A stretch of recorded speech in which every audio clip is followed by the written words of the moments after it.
mga kababayan. Naku, lumabas na naman po yung iba't ibang mga meme. Dahil po isang taon na ni Pangulong Duterte ngayon at may mga atake po sa inyong mga sa inyong mga witnesses. Sa isang taon na yan, ma'am, nakuha na ho ba ninyo ang sinasabing tagumpay? Lourdes, i-clarify ko atake sa biktima, Yes. hinalay pa yan sa atake sa witnesses. Hindi automatic ko na witnesses ang mga biktima. Kaya palagay ko may malaking misunderstanding dito na para bang dahil witnesses sila o biktima sila, kapag inatake, masisira ang kaso. Ang message ko lang po sa kanila, naku, tuloy-tuloy po ang kasong ito. It will steamroll over them if they refuse to participate and dignify the proceeding.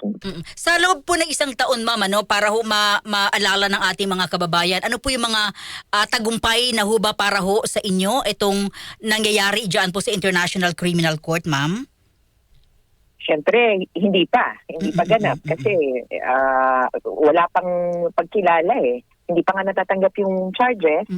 Nasa confirmation stage pa lang tayo, pre-trial stage. Hindi pa nagsisimula yung pagbubulat-lat ng yung ebidensya at pang nahatulan. Kaya para sa amin, hindi pa tapos pero malayo na, bagaman malayo pa. Ano pong... Go ahead, ma'am, go ahead. Ang importante dito nadala natin sa isang korte yung ganito kataas na tao. Para sa ordinaryong Pilipino, bihirang-bihirang mangyari ito eh.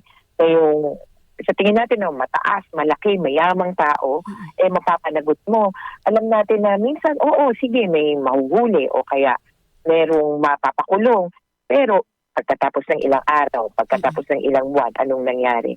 Duterte lang yata natin nakita na hindi pang VIP lang ang treatment sa mga ganitong klaseng tao. Kaya may pag-asa, kumbaga, para sa hustisya. Sa reaksyon na lamang po ninyo sa statement kanina ni Vice President Sara Duterte, iginiit niya po na yung nangyaring extraordinary rendition o kidnapping sa kanyang ama ay isang seryosong paalala na ang batas ay hindi dapat ginagamit na sandata sa politika at personal na interes. Alam nyo, sandata lang to kapag trumped up o gawa-gawa yung kaso. Hindi Kita natin lahat ng confirmation hearing kung gaano kalinaw ang kaso ng prosecution. Hindi na nga lang, hindi umattend si Duterte, pero present siya sa pamamagitan ng mga videos niya. Siya mismo ang nagdiin ng sarili niya doon sa mga patayan. Dami niyang videos, dami niyang statements na siya mismo umaamin. Kaya hindi ito trumped up, hindi ito politically motivated kung kaso at kaso lang naman. Mga biktima ang nagsampa dito, hindi po Marcos administration. Ililinaw namin yon na ito ay hustisya para sa mga biktima, hindi lang para sa Marcos administration na iniisip nila. Pero kung dito po sa sinasabi naman na rendition, yes, kidnapping. Kidnapping, rejected na yan. Nakakasuka na dahil makailang ulit lang nakapagpaliwanag, makailang ulit lang na debunk ito pong argumentong ito, pero hindi pa rin nila tinatanggap. Kaya hindi ko alam, ang sabi nga nila, 'di ba? Ang tulog pag nagtutulog-tulugan. Mahirap gisingin. Iba ang tulog sa nagtutulog-tulugan, mas mahirap gisingin ang nagtutulog-tulugan. Attorney, walang sinumang Pilipino ang dapat pagkaita ng proteksyon ng ating saligang batas. Tama naman yon. Pero kung yan ang ginagamit ni Rodrigo Duterte, kung maalala niya, ang Rome Statute ay mataas ang pagkilala sa mga karapatang pantao. Kaya I can assure you, kung meron mang naging paglabag na sinasabi niya, madadaan ito sa tamang proseso. Kaya sana po, wag na nating iwasan yung tamang proseso, pagpakita siya sa mga hearing, at adequately umupo siya at mag-mount ng defense sa korte. Attorney, sa tingin niyo ba may effect sa kaso yung paglantad ng 18 na ex-Marines daw? Kung sa kaso, in terms of evidence, wala.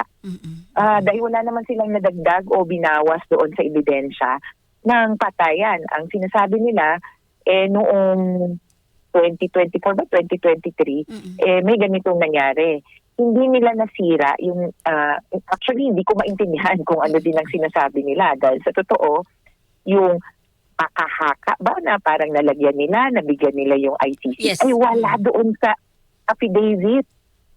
It was only implied. I think there was no direct statement that they gave money to the prosecutor, to the investigator. There was nothing of that sort. Nag-ano na lang tayo, nag-sensationalize na lang tayo dyan. Kaya yung the affidavit of the 18, even if you believe it, does not destroy the case against Duterte. And ridiculous na lang talaga, lalo na nung nagsalita na yung mismong prosecutor. Sinabi niya na ipatawa na lang din nila ito, pero hanggat pinagchichismisan ng ganyan, sana mabigyan nila ng dagdag na ebidensya. Alam ko, nagmamadali po kayo, huli na lamang po, nalinaw na ho ba yung katayuan ng 5 mga Filipino lawyers na naandoon po sa ICC o nakita namin na dumalo po sa pagdinig nung nakarang araw sa ICC? Hindi pa. Yun nga hinihingi ng prosecution sa ngayon kasi hindi basta-basta, di ba? Ang upo ka doon at sasabihing abogado ka. Sa ICC, sagrado para sa kanila ang confidentiality, which would debunk the earlier statement made by the yung 18 nga, di ba? Sagrado para sa kanila yung confidentiality. Kaya hanggat maaari, yung pwede lang or allowed ng mga individuals ang magiging parte at magkakaroon ng access sa information at ebidensya. May press conference po yung kabilang kampo kanina. Ano po yung move naman po ng mga family po ng biktima, attorney?